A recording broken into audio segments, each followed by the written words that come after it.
warahmatullahi wabarakatuh. Perkenalkan, saya Nurul Pratiwi. Dalam video ini saya akan membahas mengenai komponen-komponen kurikulum. Jadi kurikulum ini merupakan suatu sistem yang terdiri dari beberapa komponen. Ketika salah satu dari komponen ini tidak bekerja maksimal, maka tujuan dari kurikulum bisa saja nanti tidak tercapai. Komponen yang pertama yaitu tujuan. Dengan adanya tujuan yang ditetapkan dalam pengembangan kurikulum menjadikan fokus seperti apa nanti peserta didik setelah menempuh kurikulum tertentu. Tujuan ini mencakup 3 hal. Ada tujuan dengan ruang lingkup lebih besar, istilahnya AMS, itu adalah tujuan pendidikan nasional, yang kemudian ada goals, tujuan pendidikan institusi, dan objektif adalah tujuan kurikulum per mata kuliah atau mata pelajaran. Jadi ketika tujuan kurikulum ini harus saling mendukung, karena tujuan mata pelajaran atau tujuan mata kuliah mesti mendukung tujuan dari institusi.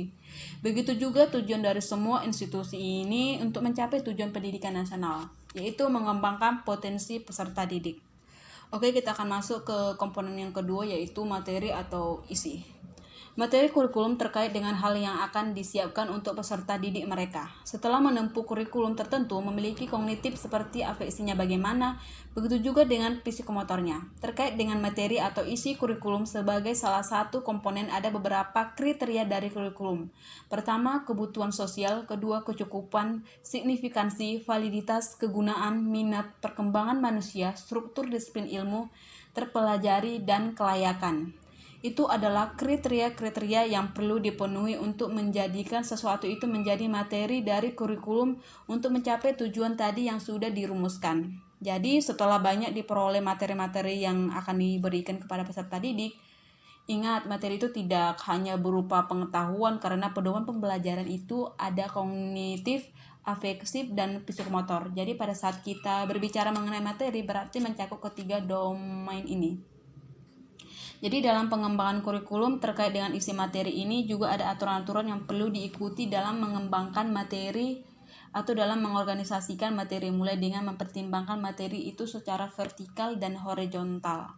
Secara horizontal ini terkait dengan integrasi dan ruang lingkup, bagaimana suatu materi itu bisa saling terintegrasi sehingga peserta didik dapat mengaitkan satu materi dengan materi lain. Misalnya pada saat kita membahas materi fisika, di situ barangkali bisa diintegrasikan ada kimianya atau mungkin matematikanya, bahasa Indonesia, dan lain sebagainya. Itu terkait dengan organisasi horizontal. Sedangkan secara vertikal mempertimbangkan urutan dan keterlanjutan, bagaimana urutan secara sistematif dari satu konten ke konten yang lain. Kita perlu dipertimbangkan dalam menyajikan materi itu. Kita berikan materi-materi yang mudah baru ke arah yang sulit. Istilahnya dari materi-materi yang sifatnya konkret ke materi-materi yang sifatnya abstrak. Organisasi ini juga berkaitan dengan mata pelajaran apa yang sudah ditempuh oleh peserta didik, dan hal ini tentu menjadi dasar untuk mengembangkan kegiatan belajar yang akan dilakukan, karena itu menjadi pengetahuan awal bagi peserta didik. Kemudian apa yang kita ajarkan hari ini tentu juga harus menyokong mata pelajaran atau mata kuliah apa selanjutnya yang akan diambil oleh peserta didik. Yang ketiga yaitu komponen metode atau proses. Dari dua komponen tadi yang telah dijelaskan, komponen ini tidak kalah penting, yaitu metode maupun proses. Kenapa? Karena bagaimana pelaksanaan kedua komponen tersebut di lapangan bisa sesuai dengan tujuan dan sasaran yang diharapkan.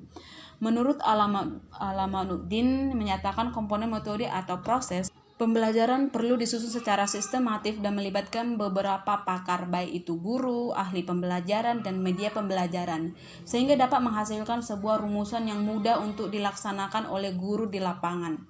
Peran penting di sini adalah guru. Kenapa guru? Karena gurulah yang menjadi ujung tombak keberhasilan dari dua komponen terdahulu. Di tangan gurulah bagaimana tujuan yang ditetapkan dengan materi yang ada bisa sampai kepada siswa. Untuk bisa mencapai ke tempat sasaran muncul beragam metode pengajaran yang terbaru. Guru tidak lagi mengajar secara konvensional tetapi harus modern, yaitu pendekatan tidak lagi berpusat kepada guru tetapi sudah berubah berpusat kepada siswa. Guru tidak lagi menjadi salah satunya sumber ilmu tetapi bisa memanfaatkan sumber-sumber yang ada atau yang lain. Dan guru harus menjadi fasilitatornya. Baiklah, kita akan masuk ke komponen terakhir, yaitu evaluasi. Evaluasi kurikulum ini terkait dengan dua bentuk evaluasi, yaitu evaluasi proses atau formatif dan evaluasi hasil atau sumatif. Evaluasi proses ini sudah dimulai sejak pertama kali melakukan analisis tujuan kurikulum. Jadi proses dari penyusunan tujuan, penyusunan isi materi, dan penerapan itu dievaluasi setiap prosesnya. Setiap evaluasi pada proses dapat memberikan rekomendasi untuk menjadikan program tertentu lebih sempurna, sedangkan evaluasi sumatif atau hasil untuk menilai capaian dari tujuan yang sudah ditetapkan. Jadi tujuan menjadi indikator keberhasilan. Ketika tujuan tercapai, bisa dikatakan pembelajaran atau kurikulumnya efektif. Itulah beberapa komponen dalam kurikulum menurut Hilda Taba. Ada beberapa komponen lain yang diturunkan juga oleh para ahli, silakan dikaji lebih dalam. Tetapi pada dasarnya kurikulum ini terdiri dari 4 komponen. Demikianlah pembahasan saya tentang komponen-komponen kurikulum. Mudah-mudahan bisa bermanfaat. Assalamualaikum warahmatullahi wabarakatuh.